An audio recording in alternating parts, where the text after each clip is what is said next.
Welcome and thanks for coming. I thought I'd just give a little bit of an introduction as to why we're doing today. I think I sent it out in an email, but I thought I'd just explain why and then hand over to Dr. Josephine Perry. So, why are we doing it?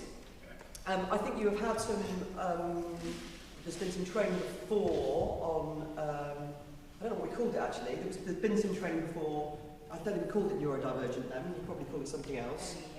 AEN. But if you look at the school, look at national averages, it's about 17% have got medically diagnosed neurodivergent traits. If you look within the school, we're about 35%. And when G did some work for us on first teams, you're looking at about 50%. And I would suggest that they're people who have had the diagnosis, and there's probably higher yet who have got neurodivergent traits. Us sitting as those in the audience, given that the majority of you are sports people, have probably also got neurodivergent traits from a time when we didn't either recognise them or even think about how we'd approach it. So, there are a lot of us and a lot of the students here who have got neurodivergent traits. Why does that matter? Why do we want to think about it? Well, for me, this isn't about us catering for the neurodivergent, and I mean that in that this isn't about us coming down to a level to deal with somebody. It is about recognising that there is so much creative brilliance and different thinking in those that are neurodivergent, which I think we should be leveraging to have better output. And as I know that Joseph will talk about, actually, if we can think about that, we're going to have better programmes overall, because it shouldn't be a surprise to any of us that when you think about things and you think about how you're going to approach it, thinking about those that are neurodivergent, you just have a better programme. So for me, this is a really, really basic, how do we think about what we are doing to get the most out of our coaching? So it's focused on sport today, but I hope, and you will know that the school has got this in their own strategic objectives, that what we're thinking about here is how do we approach the way that we coach students overall, and the policies that we've got and the way that we schedule our coaching sessions, but also our lessons to get the most out of people. All right? So, why have we invited Dr. Josephine Perry here today? Because she is a leading light in this world. So, a sport and exercise psychologist. She has recently published a book called ADHD in Sport. How brilliant is that? Strategies for Success. And we have got her for the whole day. So we are doing two sessions, one in the morning, one in the afternoon, and we are going to talk today not just about what's happened, about what the neurodivergent traits are, but what are the flashpoints within Millfield, and then we've got an opportunity to break out into some breakout sessions, and PIP Council will explain those at the end, and then think about your personal approach to what you're going to do after you've had the session today. Okay, so I'm just going to say this. This was a description of you that I thought was really nice. So her purpose is to help people accomplish more than they previously believed possible. And I don't think there's a more inspirational way for somebody to approach a session. So, Dr. Josephine Perry, over to you. Thank you.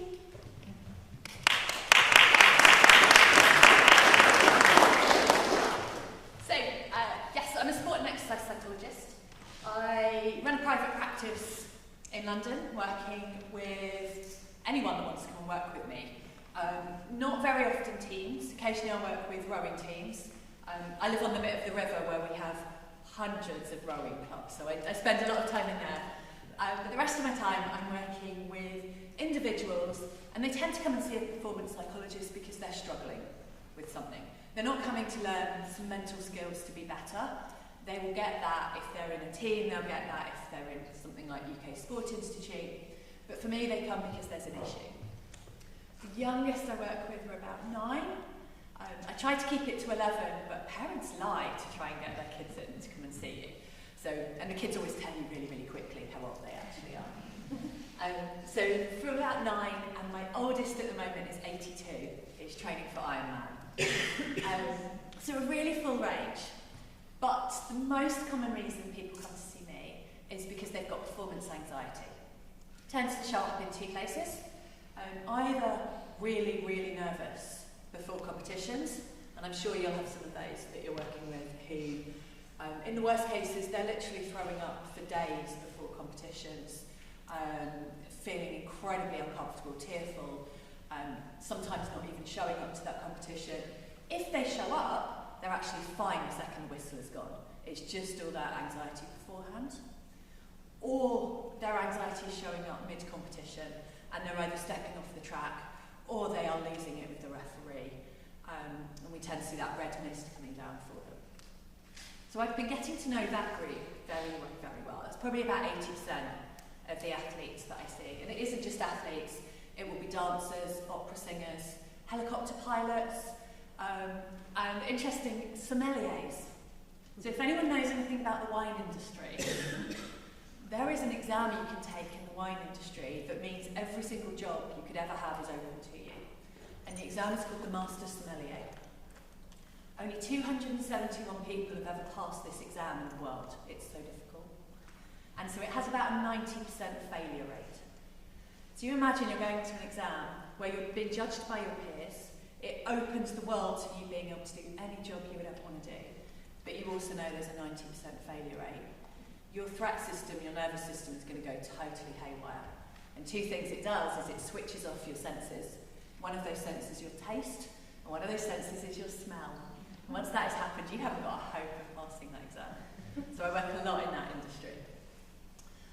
And the reason I bring all of this up is this group of people with very high levels of performance anxiety, I always noticed had two traits in common. Highly intelligent and very perfectionistic. And so I've spent years working on those two traits. And then about 3 or 4 years ago, I started to notice that more and more of those athletes were talking about how they'd also been diagnosed with ADHD. And then very close to home, my husband, who has 2 of those traits, was also diagnosed with ADHD. And I started spotting more and more of the traits that he had and those athletes had in more of the athletes that were coming to see me, to the point where sometimes I was suggesting that it might be helpful for them to go and get an assessment, and sure enough, 3 months later they come back and go, yep, it explains so much. So I had all these athletes who are getting diagnosed with ADHD, who have all this anxiety showing up. It's impacting their ability to perform. They are awesome in training, but they're really, really struggling in competition. And I really wanted to be able to give them a book. And I Googled and I went through Amazon, and there was no book on ADHD in sport. Because I've written 5 books before, I have a lovely publisher, and I went straight to him and I went, I think there's a need for this. And he was lovely and went, yeah, go for it. So this came out in April. As much as it can be, it is based on evidence. So I do some teaching at the Open University, which means I have access to the library. I read hundreds and hundreds of journal articles to put in the evidence that I could find. There is a lot of evidence on the benefits of exercise for people with ADHD. That's kind of loads and loads of brilliant evidence for that, and there's a chapter on that in the book. There is very, very little on how to perform well in sport if you have ADHD. In fact, I looked for somebody recently for tennis specifically. There was absolutely nothing. So all of the techniques in the book are based on the techniques that I use with athletes all of the time, because I can't evidence-base them yet, although there are now lots of different university groups. King's in particular have just set up a group on neurodivergence in sport to start to understand it much better. But those are all based on kind of my knowledge of what works with athletes I work with, but everything else is evidence-based within it. So I'll try and share as much as I can from that today. And I'm quite relaxed. I was just saying I wing everything I do. So if you've got any questions as we go along, shout out, stick your hand up. I'd much rather be able to answer it when it comes to you than to pull everything together at the end. But also happy for questions in any of the breaks if it's something you don't want to ask in front of everyone. So we will cover why it's important to learn about ADHD and other neurodiverse divergences, the 6 main types, the traits that you might see within the athletes that you're working with, Some flashpoints that the team here have very kindly put together, so they might well be things that you recognise and you can see happening. And then we'll look at the three chunkiest chapters in the book are about wellbeing awareness, and I think this is quite a unique area for you guys as a boarding school. Most of these are things that parents would be dealing with at home, but actually you're going to have much more impact on some of those wellbeing elements for the athletes you're working with because you're with them so much. We'll look at some tools for training and some tools for competition, and then just some ways to kind of approach communication maybe differently, and some takeaways.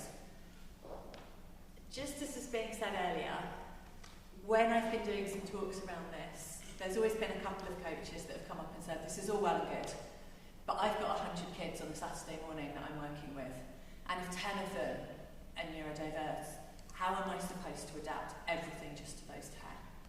And my answer is always, actually, when you make those adaptations in your coaching practice, it benefits everybody. It helps you become a much better coach. And one of the coaches that I interviewed for the book, she's called Jess, she's a rugby league coach. Her enthusiasm was so powerful, I was always considering doing rugby league by the end of it, and I'm not built for rugby league. But she just had that element of how she was like, I love it when neurospicy energy shows up in our coaching groups. Like, we get so much done, we have so much fun. And she was just able to show that passion for how she has gradually changed her coaching style so that it works for far more people in her group.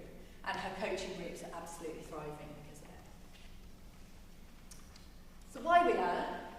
I think the more we understand, the better we can be as practitioners, the better we get out of our athletes. And in sports psychology, none of us are taught about neurodiversity when we do our training. So to become a sports psychologist, you do an undergrad in psychology, you do a master's in sport and exercise psychology, and then you do 3 years of supervised practice. And in none of that, not even in the first undergrad degree, is neurodiversity mentioned. Still, so we have got maybe 50% of the population in a team, but we know probably about 20% of the athletes we're working with, their brain type is being entirely ignored by a lot of the training we're doing. So we have to educate ourselves as sports psychs to learn much more, but obviously as coaches as well, you're not going to be getting necessarily that same depth of supervised practice. So the more you can learn, the better a coach you can start to be and separate yourselves from the others that haven't done that work.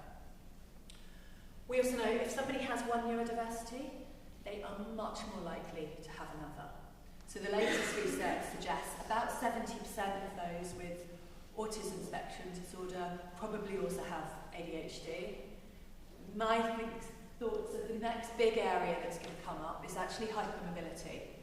And there's a big argument at the moment as to whether hypermobility is a neurodivergence, but it isn't just it's not just being able to do the splits. It has huge issues within the body, within pain, within gut functions. A fascinating fact when I was reading the book was that your amygdala, your threat system, is bigger if you are hypermobile. And I come across this a lot. If any of you work with gymnasts or trampolinists, we are getting these athletes to do very scary moves backwards, up high, because they're hypermobile. They've got all of those skills that they need within the body, but we're making them do some really, really scary things. And I will often work with gymnasts who come because they get a block, a mental block, because actually their threat system is just frozen and they're not able to do it. So really starting to understand hypermobility, and I think if you have ADHD, you're 4 times more likely to be hypermobile. So I think that's the next big area that we really need to look at. And I think a few small changes can have a really significant benefit on those athletes. And I started working Monday with a racing driver who's just been diagnosed with ADHD. It sorted me out to kind of go, right, how do I adapt what I do? And I was like, how did you get diagnosed? And he went, just one day, I realised I'd been living life on hard mode. I didn't realise life was supposed to not be this difficult. And then I started trying to work out why I was on hard mode. and I did lots of research, and suddenly ADHD ticked all the boxes. And so if you've got someone that's living on hard mode, trying to navigate a world that is not designed with their brain in mind, life is harder. And if we can be the people that make their life easier, we get to do a really good thing. And what we really want is kids doing sport, that stay in sport, that do it for the rest of their lives. One of the saddest things I see in my practice is when 40, 50-year-olds show up and they're like, it's always tennis. I played tennis to a really high level when I was a kid. I dropped out because the stress, the pressure, the expectations, the coaching, and I really wish I hadn't, because I've got back into it and I love it, but I want to make sure I never get into that place where I was again. And it's like, if we can keep kids in sport the whole way through because we've created that safe place for them, then we're actually going to have a much healthier society, and we've given them a really nice way of living. This phrase stuck out when I was interviewing. So in the book, it's 10 chapters of different important areas, but in between each chapter, there is an athlete that I interviewed about their experience of ADHD. And one of the athletes who runs for England, but is also a lawyer at a top four firm in her day job, said, the best thing about my diagnosis was I realised I'm not a broken horse, I'm a zebra. And it was just lovely, that understanding of like, I've spent my whole life thinking something was wrong with me and feeling that shame that there was something wrong with me. And I realised I'm not, I'm just different. I saw a lovely article the other day arguing that the D for deficit in ADHD should be replaced with the word difference. I think simply things like that, starting to talk about it's a difference, it's not that there's anything wrong, can really help to change people's understanding of themselves.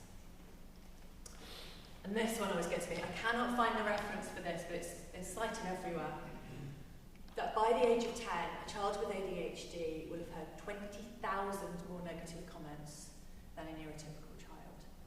So if they are getting that in a regular school, the one place they will often find they feel much more comfortable is the sports field, or the sports pitch, or the gym, because actually that's where their hyperactivity can be utilised well. That's where their hyperfocus works really effectively. That's where their creativity comes out. That's where their pattern making is so effective. That's where the impulsivity that might be harmful in other parts of life can actually be really beneficial. So it really, really helps using sport to improve people's self-esteem. And interestingly, people in the book I interviewed said they really hated school until after GCSEs, but they were all very clever. And actually when they got into A-levels and they were allowed to pick their subjects and they had that autonomy, they thrived. And 3 of them in the book were doing PhDs because they had the intelligence and they had that passion for a subject. They just didn't like having to do everything. They found that really boring. Let's strip it back to basics. There's arguments on how many types of neurodiversity there are. Obviously talking about hypermobility being in there, and there are up to 17 different conditions that people might put in there. But the main ones you're likely to see working in a school would be autism spectrum disorder, and that's massively coming up much more in teenage girls now. So in students, you just wouldn't see any of those traditional signs that you might be looking for. We're now finding 17, 18-year-old girls usually have had an eating disorder, who are incredibly anxious. They put all of the external social stresses inside themselves and now getting ASD diagnoses. Then we've got ADHD, and again that can often look quite different in girls and boys, and there are far more girls now being diagnosed. And I'm going on a Radio 4 Today programme on Tuesday to start talking about this area, and I know one of the questions I will get is about why is everyone suddenly being diagnosed with ADHD? And I think some of it is that actually when you diagnose one person in a family, it's 70% genetic. So you're also probably diagnosing a parent at the same time, and sometimes even grandparents will be getting diagnosed as part of that process. And so actually that is feeling like it's massively growing, but there's a good reason for that. It's because we now understand that it's not just naughty 6-year-old boys that have it, it just shows up very differently in different people. Then there's dyslexia, which I've never thought of in the same way, but actually I was hearing this morning that that's what Millfield was developed for originally. And there was a fascinating TV show by Chris Packham a few weeks ago where he gave a camera crew to 2 people with dyslexia, and he allowed them to go off and make their own films about what it felt like to be in their world. Utterly fascinating to be able to take yourself inside a different mind, to be able to see it. So go and hunt it out. And there was also one on ADHD. And the ADHD one, the guy called himself Tom Bowlerman. And he said some of his days were like trying to play tennis whilst you're also playing ping pong. Because you've just got ping pong balls being thrown at you all of the time, trying to focus whilst you've got all of this other stuff going on. They're both really interesting shows to go and watch. Got dyspraxia, sometimes called coordination development disorder. So those are the people that spent their life being called clumsy, that actually there is something much more behind that. Dyscalculia, which is the idea of dyslexia, but much more with numbers. And then tic disorders. And that can actually be an early sign that there is neurodiversity going on. So lots of kids will develop tics for a short period of time. It's when those tics tend to last longer. And I have heard from younger athletes about their coaches kind of getting really frustrated with their tics, not realising it's not something that they can do anything about. So it is something to watch out for if you start to notice any tics. Often it's an eye, almost spasming. Sometimes it will be that throat clearing. So they're things that can feel annoying if you're watching them, but that person has absolutely no control over that whatsoever. Nice timing. And I thought this is quite helpful because one of the tricky things, and tricky for somebody, particularly if you're one of those 70% of autistic people who also have ADHD, is that sometimes there's almost some kind of real contradictions between some of the things, particularly the idea with ASD you really want familiarity, and with ADHD you want novelty, and you're trying to live in your own brain of wanting both of those things. The things we will see as quite shared will be the stimming and fidgeting, the sensory issues, difficulty regulating your emotions, communication practices, where you might have executive functioning difficulties, the special interests. That works brilliantly if you're special interested in sport. You're going to get a mass out of that person because that's where they are. They will know everything about their sport. But then there's also a lot of masking, particularly in teenage girls, I would say is where to look out for it, that they will be able, and they've been conditioned to work incredibly well socially in the environment they are in at school, and then they get back into the boarding house and it feels like it falls apart. Or they are able to cope for the term, but they go home on an exeat or they go home for holidays, and that's when their parents will phone me because they're in absolute pieces, that they are so utterly exhausted from masking for so long, being the person that they're supposed to be in public, that it just feels utterly exhausting when they get home for holidays. So the more you can help them unmask, and the more you can allow them to be the people they actually are in their day-to-day lives, the better they are able to function and they don't end up with burnout or exhaustion. Then what you see in ASD is a real need for familiarity. They want safety, they want to feel safe. If you get to give that to them, you're in an amazing position. So they prefer routines. They are having to constantly decode the social cues around them. And sometimes they're going to get that wrong, and they're going to feel real shame and embarrassment when they do that. I worked with somebody recently trying to set a new world record for something they were doing. They needed a crew to do it because it was quite a long period, an endurance event. They hated that their crew were telling them everything's okay because they could read the face of their crew to know everything wasn't okay. They were like, I want honesty. I don't mind if it hurts me, I just want the honesty. And the crew wanted to protect them. So the crew weren't telling them what was going on, and that actually ended up being far worse. That they can see what's going on. They knew when someone was lying to them. They really couldn't handle that lying, and they'd much rather have the honesty, even though the lying was for their own protection. Intense interests. So you might well see that if that sport that you work on with them has become their intense interest, they're going to do all the research for you, they're going to understand it inside out, they're probably the one telling the referee or the umpire when they've got the rules wrong. And they'll probably be right, but they haven't analysed the social cues to go, you don't do it in that moment, that's going to cause issues. And they might struggle with the nuance or the pragmatic kind of content of life that helps you get through life with fewer issues. On the ADHD side, much more about attention regulation, still sometimes missing social cues, being able to adapt your behaviour to the environment you're in.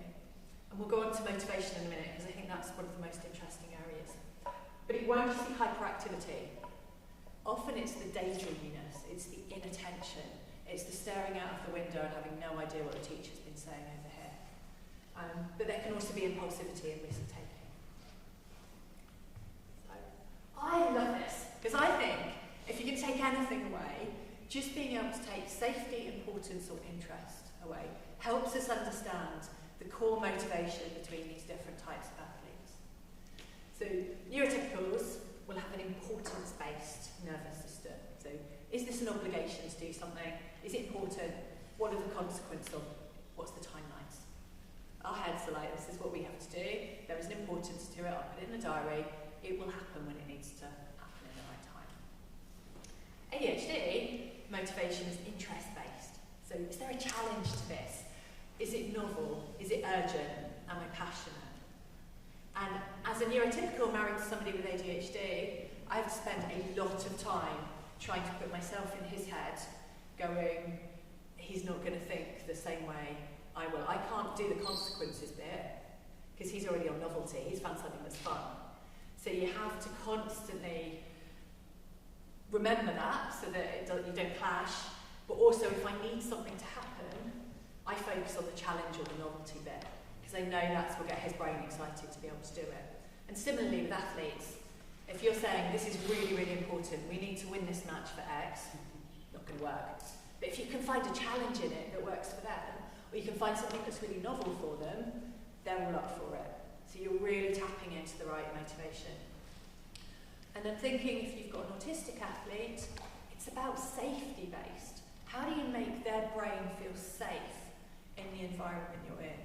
And often that will be with routines, having the same people around them regularly, really encouraging their special interests, and just being as supportive as possible. So understanding at the last minute, if you suddenly change today's training session from the field to the gym, there might be a very good reason for it, but the more notice you can give, the better. The explanation you can give for doing that, the better, because they'll be much more on board with it. So a lot of it's about communicating why you are suggesting the things you are, not because anyone doubts your authority or your knowledge on it, just because when people understand, they tend to go along with it better. And one of the really interesting facts I found when doing the research for the book was that on average, the IQ of someone with ADHD will be about 123. So significantly higher than someone who is neurotypical. And what I found with athletes who have performance anxiety, a lot of their anxiety comes because they are so intelligent, their brain is able to work out all of the potential outcomes of the situation that they're about to go into, and usually goes off down rabbit holes, all the bad things that can happen. So actually as a coach, the more information you can give them, the better and the more comfortable and the safer they feel. An example came up a few years ago with a rowing team, where, are there any rowing coaches in here? Okay, I can be honest. So Wednesday afternoons, especially for a lot of the London rowing clubs, are erg days. So they do an erg test on the Wednesday, and the results of that get put up on a Thursday on the board, and it decides which boat you're going to compete in on the Saturday races. And somebody had done brilliantly in the erg, and they'd been put in the second boat on the Saturday with no explanation. And their threat system instantly triggered, I'm not doing this anymore, I hate rowing, coach hates me. And they were about to leave, and it's like, well, let's talk to the coach and see what's going on. And it was actually that the Thames, we just had a ton of rain, the Thames was incredibly fast, dangerous to put out kind of amateur rowers on the river. So you needed some really strong rowers in the second boat so that it didn't crash into the bank and everybody come out and destroy a 30 grand boat. So actually the coach had done it for a really nice reason. The coach needed some strong rowers to be able to keep the boat safe, but because they hadn't explained that, an ADHD athlete who's got very high rejection sensitivity instantly flipped the lid and didn't want to do it anymore and on the verge of quitting. So a simple explanation would save that issue. So these are a lot of the traits you're going to see specifically in ADHD athletes. Some of them will be frustrating, particularly the inattention. You're trying to give them information and they're dancing around over there, they're not listening, they're playing with stuff. That is their way of listening, but it won't look like that to you, and it can feel really disrespectful and annoying. Impulsivity can be annoying, particularly if you've got umpires and you've got people that are then getting red carded. And slower information processing speed. So you can't give reams of instructions because it will not go in. It needs to be either much slower, one instruction at a time, ideally visual, so written down, and at best, it's actually getting them to do the visual elements. So I was working yesterday with a psychologist from the Australian Institute of Sport, and they all have big whiteboards with magnets for lots of the team sports. And she was saying, we get the athletes with ADHD to come on and move the magnets around where they want to see each other on the pitch, because that goes into them so much better. The fact they're moving means they're not annoying anyone else by moving around, and it works much better than me giving out lots of instructions. So finding ways to help them thrive is really good. Task switching can be quite hard, so giving really good timings of like, we're doing this in 5 minutes, or you've got 5 minutes in between activities to go and burn off some energy or to do something else, come back and then we work on this. The hyperactivity, you guys can use that. That means they've got energy, but it's tricky in some sports.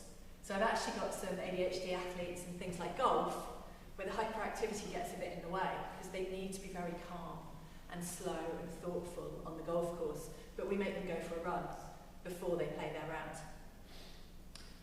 Poorer working memory, and some of the latest thinking is that actually it's about the longer term memory that is impaired, which means it's harder to see where you want to go. So what many of us in sport will do is have reverse engineering. I want to be here in 6 months, I'm going to work backwards. But if you can't see that 6 months bit, you also can't see how to work backwards, which means helping to set smaller challenges along the way can be really beneficial.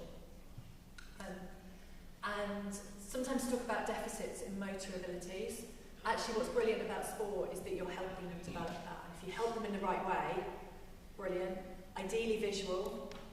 One of the athletes in the book was a shot putter, and she said what she loved about her coach was he didn't tell her how to do it, he just drew stuff on the floor. And there was just chalk everywhere at the end of their sessions, but it meant she could just have a slight glance down to work out where she needed to let go of things or where she would turn, and that really helped her. So flashpoints. Lots of neurodivergent athletes do not like uncertainty. So if you're sitting in a big assembly and you don't know whether you're going to get something or you're going to get called up, that's not exciting for you, that's utterly terrifying. That's your threat system on haywire. So if you are able to give people heads up on things, all the better. One of the things lots of, particularly ADHD athletes say to me, is they hate a coach saying before a session, can we have 5 minutes afterwards? Because they will spend that entire session or practice thinking, I'm about to be deselected, I'm about to be told off, something's going to go horribly wrong, and then they're unable to focus for that session. So always give an idea of what it is that you want to talk about, or at least give either have the difficult conversations before, or have good conversations but say, don't worry, it's a really nice thing that we're going to talk about. Coach journeys can be a lot. I have a lot of athletes that actually have turned down competing for their country because they have to fly and they just don't want to go through that. Particularly one of the girls in the book actually competes she's a professional cricketer, and they went over to the Middle East for 6 weeks to compete, which sounds great, but you're only allowed to take 28 days worth of ADHD medication into the Middle East. So she had to choose which days she was going to be medicated and which days she was just going to stay in a hotel room and sleep. So all of those elements about travel that if you're neurotypical you might just not even think about are going to feel much, much bigger and much more stressful to you. Similarly, obviously your athletes will be used to sleeping over, but lots of the athletes I work with really hate the idea of going to sleep in a hotel room with someone they don't necessarily know particularly well, and that feels very uncomfortable to them. I mention RSD a lot. That's rejection sensitivity disorder. It's where you put a filter over everything and see it negatively. So you can say to an athlete, "Oh, you played really well today." They won't take that as a woohoo. They'll take that as that means I was playing awfully last week. And you meant it so nicely, but it comes across in the wrong way because of that filter that they've got on. So starting to think about that is really helpful, really, really difficult. So as I say at home with my husband, I have to think before I make any type of criticism of how do I make this go across in a way that's going to be effective and make some change, rather than a way that's going to upset. So it takes time to really think about how do I filter my communication in a way that's effective. Injury is horrible, because it's not just that you're injured and you can't do the thing you love. Sport will be the thing that gives you your dopamine. And what you're missing in ADHD is dopamine. And so if suddenly you can't get that dopamine and you've got no way of using your normal coping mechanism for stress, you are in a horrible place. So it is the first thing I do with an injured athlete is ask kind of what else can you do so we can at least get you some dopamine. Yeah? Sorry, just one point on that RSD. You mentioned about your communication with your husband, and like sometimes you often walk into a bit of a back from him or whatever, or a bit of a grenade. Can you give us an example of ways that you reframe that communication? Because that's sort of quite resonates with me. Yeah, I always go for the positive and the strengths. So I always joke that I am the director of health and safety in our household. He is director of fun. That means I have to be the really boring one that gets the homework done and the uniforms ready and I pack the lunches, and he gets to take it to Legoland. But I can frame things in, do you know how our daughter really loves it when you do this? And I will find something he is good at and I will steer it to the way that I would like it done in order to have more health and safety involved in it. Does that make sense? So you absolutely, and I will say this for any neurodivergent athletes you're working with, and any athletes you're working with, go full in on strengths. Like when we're working in practice with them, we want to focus on their weaknesses. We want to build their weaknesses up so they get better at them. Anytime you're in competition, anytime you're communicating with them, absolutely major on their strengths. Because, as I say, they will have had a ton of negatives in the rest of their lives. The more in sport we focus on what they're brilliant at, the more they will do that good stuff, the better their self-esteem, the less they're going to filter things negatively. But I will also say I never get it right all the time with my husband. You will never get it right all the time with your athletes. It's hard. Yeah. Jess, it's one of the questions I wanted to ask Lynn itself too. I think the other thing that we are mindful of is the sort of the co-occurring sort of needs that a child might have. So an example I had about 2 years ago with a 15-year-old, so we were really frustrated about the fact that he couldn't take a hug or do the feet drills really well. So ADHD we knew about, the CDC we did not know about, the dyspraxia. Yeah. And so being able to discover that element actually helped us realise that we need to break down the skills a lot more individually for that individual. So if there is something that they're struggling with and requires criticism, it might be that there's a co-occurring... Totally. I mean, there's a whole chapter in the book just on co-occurring conditions. What I would also say is if you are suggesting to parents that they get their child an assessment for ADHD, that actually they go to somewhere where they can have assessment for neurodiversity, because that will often pick up. So I had someone recently that we got them assessed for ASD, and actually they have lots of traits but they didn't reach the benchmark for being diagnosed with autism, but because they'd gone to a very good place, they actually came back and went, they're hypermobile, and they've got these other things going on. and this is how we can support the traits that this individual athlete has, rather than just boxing them with a label. And kind of my hope is over the next kind of 20 years, we stop diagnosing any of these elements. We actually just look at each individual person and go, these are the traits that you have, this is how you can adapt your life much better for them, this is how you communicate those traits with people in your life, so that all of us can kind of understand ourselves much better. Well, a quick one. Hypermobile and hypermobile and double jointed. Is there a difference? I don't know actually. I mean, we all used to be, I just double jointed as a kid because I could do that bit where your elbows touched and jumped straight into splits. But I haven't heard double jointed mentioned for a long time. Is there a difference? I don't know. I'll go and research for you. I mean, hypermobile might just be the more diagnostic-y type name for it. But I'll go find out. Yeah.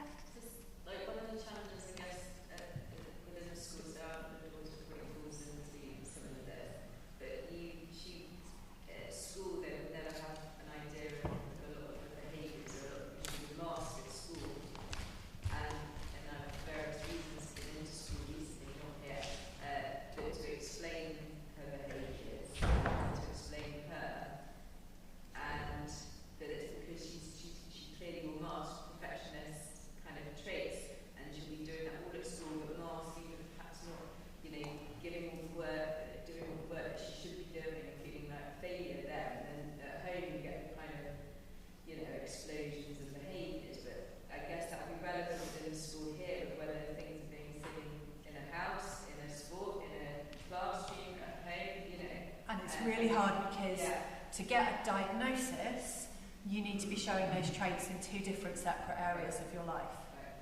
And it's changing now because so many adults are getting diagnosed, but it used to be you have to show those traits before 12. And teenage girls often don't show those traits before 12 because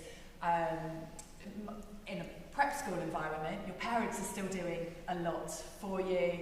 They're timing your homework, they're making sure you get everything done in time, they're taking you to school.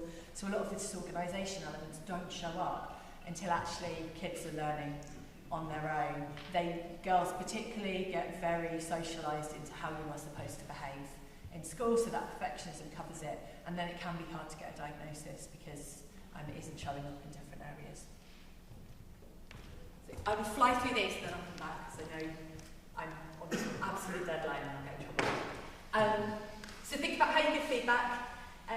Think about if you're being selected to play up, that can feel really exciting, it can also feel utterly terrifying. Perceived favouritism, I'm sure you will often hear this, and kind of, coach hates me, or coach always likes those people. With that RSD, it comes up really strongly. If there is bitchiness, difficulties in the team, that can be picked up really, really quickly by neurodivergent athletes. You have got these, so I won't talk through them too much. You've got them to take away, but I would say when you think about well-being, there is a much higher risk of eating disorders. About 75% of girls that are diagnosed with anorexia are autistic.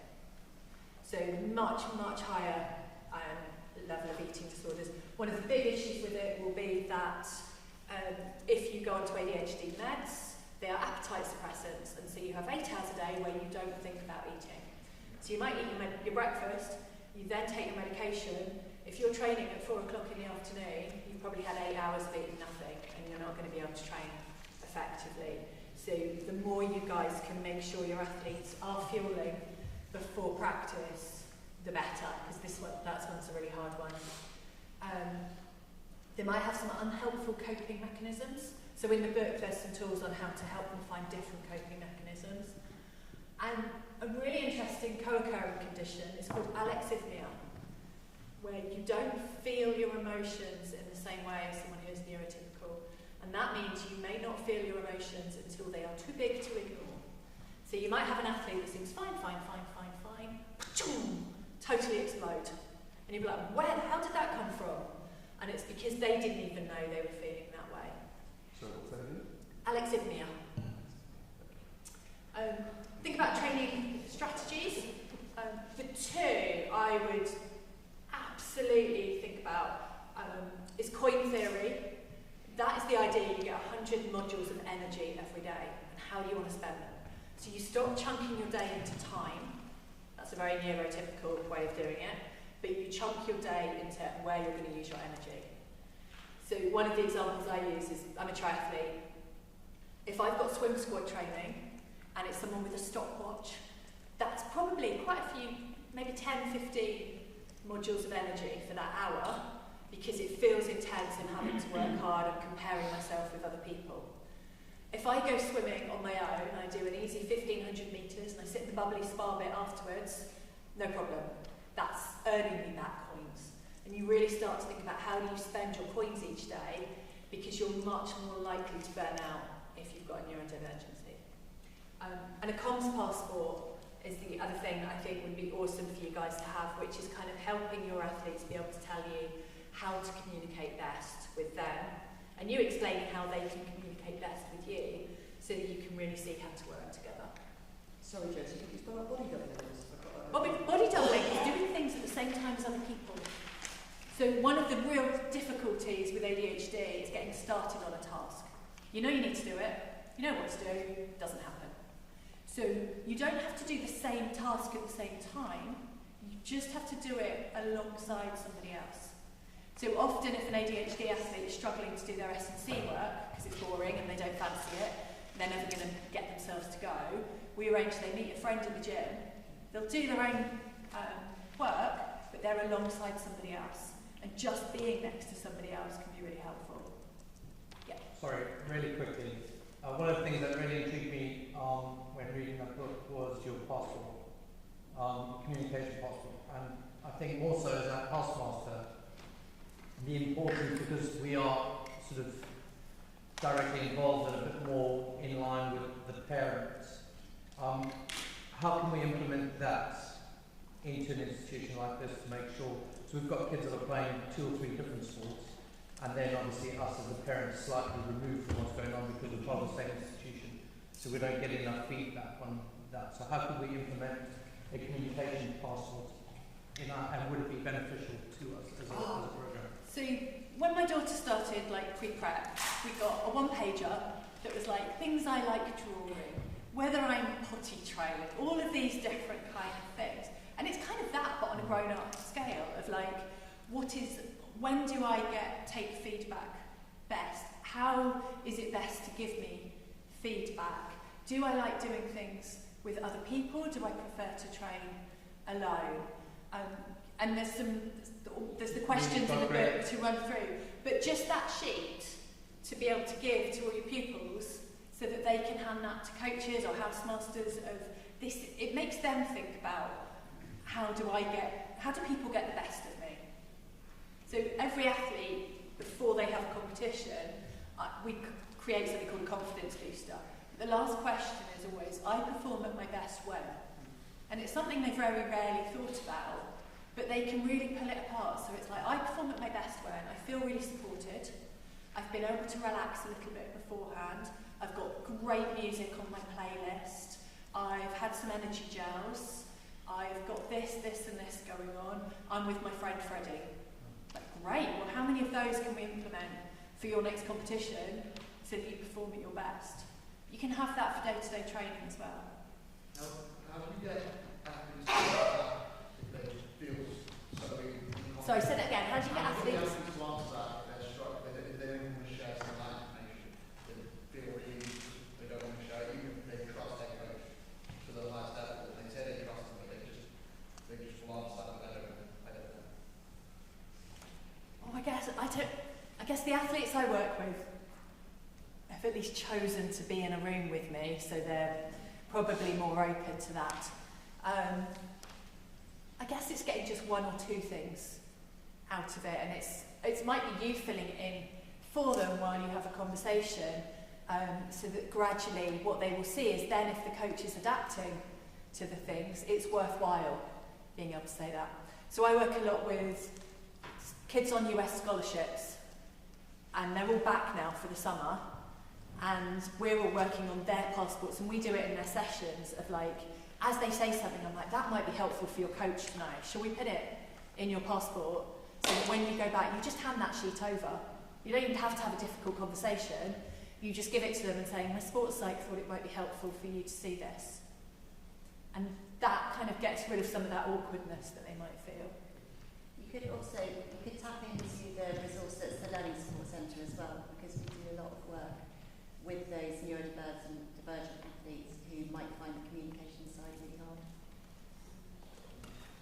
Oh, I'm sorry, I know I'm way over time.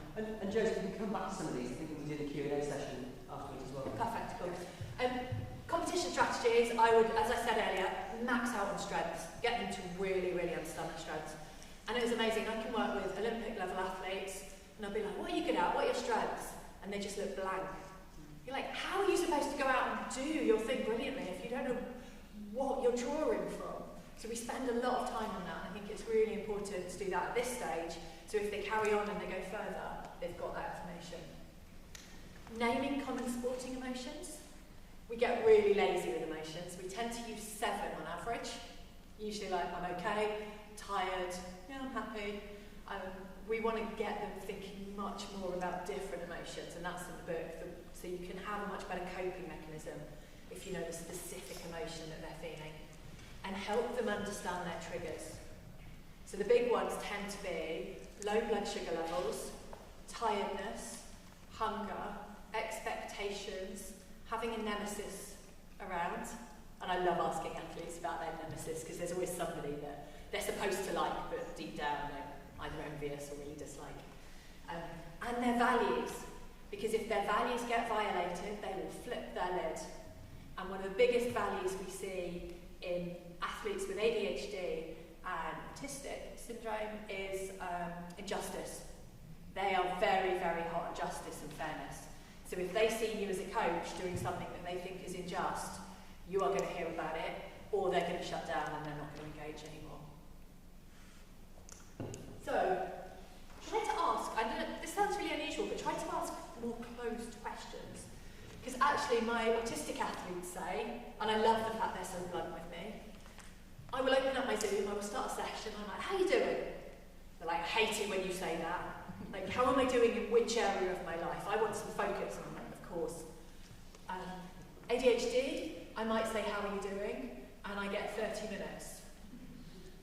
So actually it can be helpful to actually start with some closed questions to begin with that actually get you the information you need rather than being overloaded or just actually having someone freeze in front of you because you've asked something that's just way too wide. I always try and assume that people have rejection sensitivity, and I try and frame my language in that way so that I am not going to trigger anybody. Check that they've got the right message. It's really interesting when I will work on something with somebody and I'm like, what did you take from that? I'm like, oh, that wasn't what I meant at all. I explained that really badly. So always come back and go, what did you take from that? What are you now going to go and work on? Set a session goal. So really think about what you're trying to communicate and what do you want that athlete to take away. Just one thing. Our brains can only really cope with one thing at a time. So what's the biggest thing you want them to take away from the session that you're setting? And entirely opposite to what I've done today, slow down your communication. And that will land a lot better. If you're going to take away 4 things, I would say neurodivergence is a difference. It is not a disability. However, trying to function in a world that is not designed with your brain in mind can feel quite disabling. So thinking about it as kind of, how do I notice the differences in their brains so that I can be most supportive to them?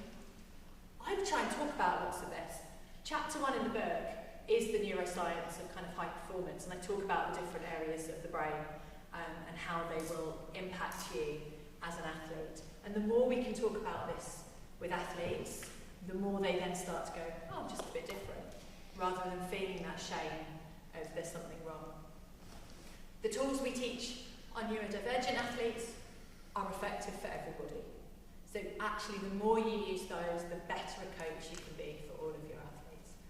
And my biggest thing is celebrate their strengths. Like, there are lots of athletes I work with who have ADHD, who get frustrated with it. Almost all of them said, please don't call this a superpower. That irritates the hell out of me when people call it a superpower. And I'm like, what have you thought about medication? Oh, no, I don't want medication. again, no, I don't want to get rid of my superpower. I just don't want you to call it a superpower because that's annoying. So celebrate the strengths. They will have phenomenal creativity. Almost all of them talk about, they can see patterns of play far quicker than anybody else. They hate, we call it joystick coaching, like a coach on the side telling them what to do. They hate it because that's interrupting the patterns that they can see. So they can be creative, they have patterns. The hyper-focus means they will work so hard for you. The hyperactivity means they've got all the energy to put into it. And the fact that sometimes regular schoolwork can feel difficult because they're being constantly criticised and having to sit still and having to sit in a box and mask means they will give you so much on the sports pitch that you can get brilliant things from them. So I would say find their strengths and really celebrate it. And I'm really sorry I went over. Very much. Okay. Do you want to introduce the next section? And Yes. then